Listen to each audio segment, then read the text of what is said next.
கிறிஸ்துவுக்குள் பிரியமானவர்களே, ஆண்டவரும் உலக ரட்சகருமாகிய இயேசு கிறிஸ்துவின் நாமத்தினாலே உங்கள் எல்லாருக்கும் இந்த கால வேளையில இருதயத்தின் ஆழத்திலிருந்து நல்வாழ்த்துக்கள். யோவான் எழுதின சுவிசேஷம் 1ஆம் அதிகாரம் 29வது வசனத்தை வாசித்து இந்த நாளுக்காக நாம் ஜெபிப்போம். மறுநாளிலே யோவான் இயேசுவை தன்னிடத்தில் வர கண்டு, இதோ உலகத்தின் பாவத்தை சுமந்து தீர்க்கிற தேவ ஆட்டுக்குட்டி. எனக்கு அன்பான கர்த்தருடைய பிள்ளைகள, யோவான் ஸ்நானன் ஆண்டவராக இயேசு கிறிஸ்துவை குறித்து சாட்சி சொல்லுகிறார். இதோ எனக்கு பின் ஒருவர் வருகிறார், அவர் என்னிலும் பெரியவர். அது மாத்திரமல்ல, ஆண்டவராக இயேசு கிறிஸ்து தன்னிடத்தில் வருகிறதை கண்டு யோவான் ஸ்நானகன் சொல்லுகிறார், இதோ உலகத்தின் பாவத்தை சுமந்து தீர்க்கிற தேவ ஆட்டுக்குட்டியானவர் என்று ஆண்டவராக இயேசு கிறிஸ்துவை சொல்லுகிறார். இந்த யோவான் ஸ்நானகன் சாதாரணமானவர் அல்ல. மத்தேயு எழுதின சுவிசேஷம் 11ஆம் அதிகாரம் 16வது வசனத்துல ஆண்டவராகிய இயேசு கிறிஸ்துவே யோவான் ஸ்நானகரை குறித்து சொல்லி இருக்கிறார், ஸ்திரீகளிடத்துல பிறந்தவர்களில் எல்லாரிலும் பெரியவர் யார் என்று சொல்லி பார்த்தால் யோவானை போல பெரியவர் ஒருவரும் இல்லையா. அப்பேற்பட்ட ஒரு சிறந்த மனிதன் யோவான் ஸ்நானகர்.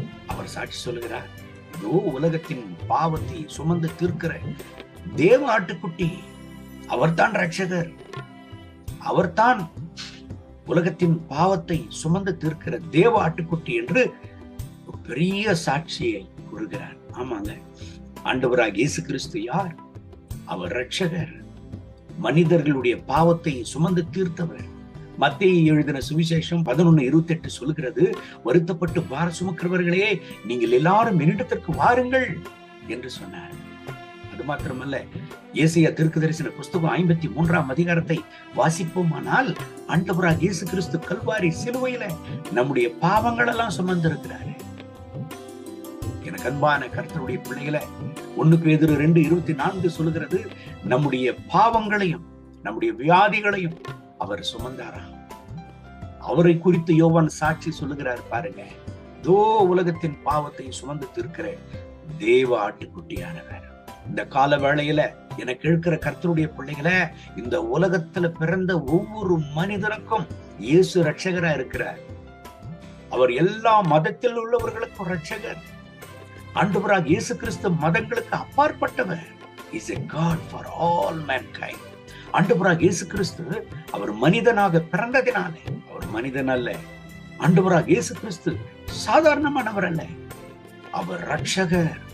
யோவான் ஸ்நானகன் எப்படி ஆண்டவராக இயேசு கிறிஸ்துவை குறித்து சாட்சி சொன்னாரோ, அப்படித்தான் இந்த உலகத்துல பிறக்கிற ஒவ்வொருவர்களும் சாட்சி சொல்ல கடமைப்பட்டிருக்கிறோம்.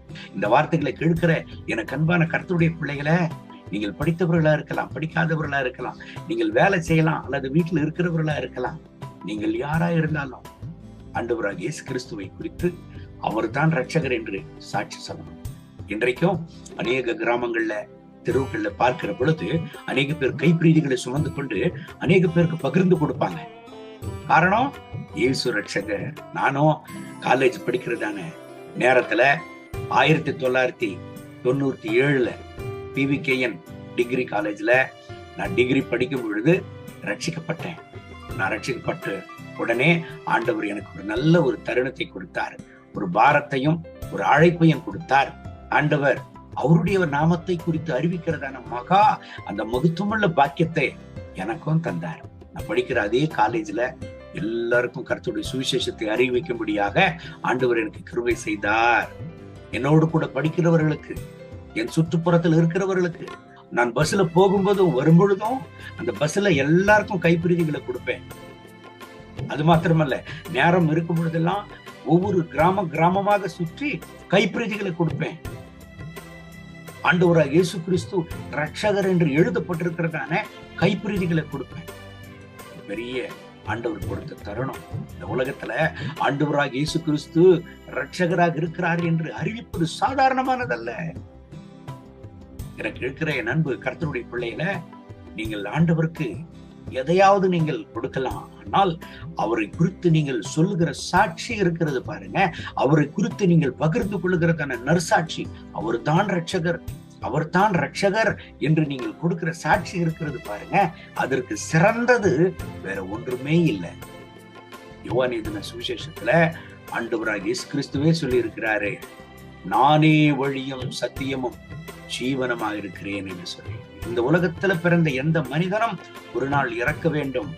அதற்கு பிறகு வேறு ஒரு ஜென்மம் இருக்கிறது. அதுதான் பரலோகத்துல கர்த்தர் நமக்கென்று ஆயத்தப்படுத்தியிருக்கிறதான அந்த இடத்திற்கு நாம் செல்லணும். அப்ப இந்த உலகத்துல அந்த ரட்சகரை ஏற்றுக்கொண்டாதான் அந்த பரலோகத்திற்கு செல்ல முடியும். அது மாத்திரமல்ல, எத்தனையோ பேர் ஆண்டவராக இயேசு கிறிஸ்து இல்லாம மரித்து போய் கொண்டிருக்கிறார்கள். அவர்களுக்கெல்லாம் நம்ம சொல்ல வேண்டாமா? நமக்காக ஜெபிக்கிறோம், நம்ம குடும்பங்களுக்காக ஜெபிக்கிறோம், நம்ம வேலைக்காக ஜெபிக்கிறோம், நம்ம சுகத்திற்காக ஜெபிக்கிறோம். எனக்கு அன்பான கர்த்தருடைய பிள்ளைகளை, ஆண்டவராக இயேசு கிறிஸ்துவை அறியாத எத்தனையோ கோடிக்கணக்கான மக்கள் அவர் அறியாமலே மரித்து கொண்டிருக்கிறார்களே. இன்னும் இருக்கிறவர்களுக்கு சுவிசேஷத்தை எப்பொழுது நாம் சேர்ப்பது? உங்களுக்கு மொபைல் போன் இருக்கிறதா? உங்க மொபைல் போன்ல எத்தனை பேர் இருக்கிறாங்களோ அத்தனை பேருக்கும் கர்த்தருடைய வசனங்களை அனுப்புங்க.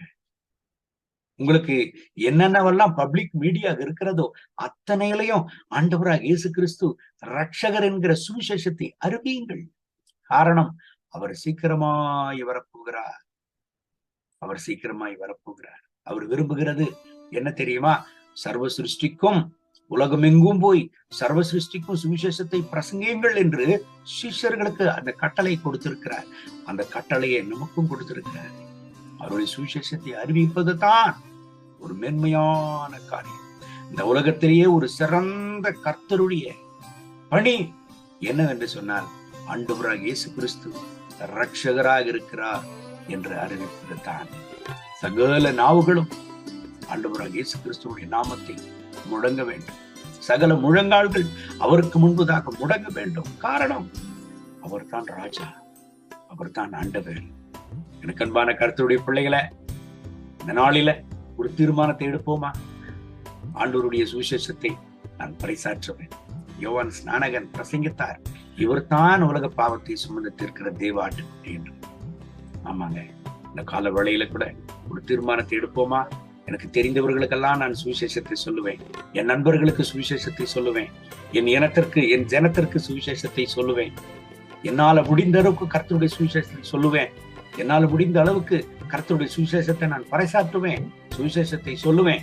ஒரு தீர்மானத்தை எடுப்போமா? கண்களை மூடி கர்த்தருடைய திருப்பாதத்தில் நாம் ஜெபிப்போம். கர்த்தருக்காக செய்கிற ஒவ்வொரு ஊழியங்களுக்கும் பரலோக ராஜ்யத்தில் கட்டாயம் நமக்கு பலன் இருக்கிறது. இந்த காலவேளையில கண்களை மூடி ஜெபிப்போம். நம்மை நாமே அர்ப்பணிப்போம் அந்த உன்னதமான பணிக்கு. அன்பின் ஆண்டவரே, பரலோக நல்ல தகப்பனே, இந்த உலகத்தில் ரட்சகர் நீர் ஒருவர் தான். காரணம், நீர் மாத்திரம்தான் ரத்தத்தை சிந்திருக்கிறீர் மனிதனுடைய பாவங்களை நீக்கும்படியாக, மனித குலத்தின் பாவத்தை நீக்கும்படியாக நீர் மாத்திரம்தான் ரத்தத்தை சிந்திருக்கிறீர். காரணம், நீர் தான் ரட்சகர். நீர் மதங்களை விட அப்பாற்பட்டவர். இந்த பூமியில பிறந்த ஒவ்வொரு மனித வாழ்க்கைக்கும் ஆண்டவராக இயேசு கிறிஸ்துவே நீர் தேவை. காரணம், நீர் இல்லாமல் பரலோகம் ஒருவரும் செல்ல முடியாது. இந்த வார்த்தைகளை கேட்டுக்கொண்டிருக்கிற எனக்கு அன்பான சகோதர சகோதரிகளுக்காக ஜெபிக்கிறேன். இவர்களை ஆசீர்வதியும். இவர்கள் சுற்றுப்புறங்களில, இவர்கள் நண்பர்களுக்கு, இவர்கள் இனத்தாருக்கு, ஜனத்தாருக்கு யாவருக்கும் கர்த்தருடைய சுவிசேஷங்களை அறிவிக்க இவர்களுக்கு வாசல்களை திறந்து தார். இவர்களை பலப்படுத்தும், இவர்களை தைரியப்படுத்தும், இவர்களுக்கு வழிகளை ஏற்படுத்தி தாரும். இயேசுவே, கர்த்தருடைய மனதுருக்கம் இவர்கள் மேல் இறங்கி வரட்டும். அப்பேற்பட்ட ஒரு கிருபையின் பிரசனம் இவர்களை நிரப்பட்டும் என்று சொல்லிக்கிறேன். இவர்கள் தேவைகளை எல்லாம் சந்தி. ஆண்டவரே, எங்களை குறித்து அதிகமாக உடைய திருச்சமூகத்தில் நாங்கள் ஜெபித்தது போதும். அநேக உண்மை அறியாத ஜனங்கள் இருக்கிறார்களே, அவர்களுக்காக நாங்கள் மன்றாடுகிறோம். அவர்களுக்கு சுவிசேஷத்தை அறிவிக்க கர்த்தர் எங்களுக்கு வழிகளை தரும், வாசல்களை தரும். எங்களை பலப்படுத்தும். கிருபையின் பிரசனத்தினால மூடி மறையும். இந்த ஜெபத்தில் இணைத்து ஜெபித்துக் கொண்டிருக்கிற எனக்கு அன்பான சகோதர சகோதரிகளுக்காக ஜெபிக்கிறேன். இவர்கள் தேவைகளை எல்லாவற்றையும் சந்தித்து உமக்காக இவர்களை பயன்படுத்தும், உமக்காக இவர்களை உபயோகியும். அப்படி செய்கிறதற்காக கோடி கோடி நன்றி. மகிமை, கனம், துதி உமக்கே. இயேசுவின் நாமத்தில் கேட்கிறோம் நல்ல பிதாவே. ஆமென், ஆமென்.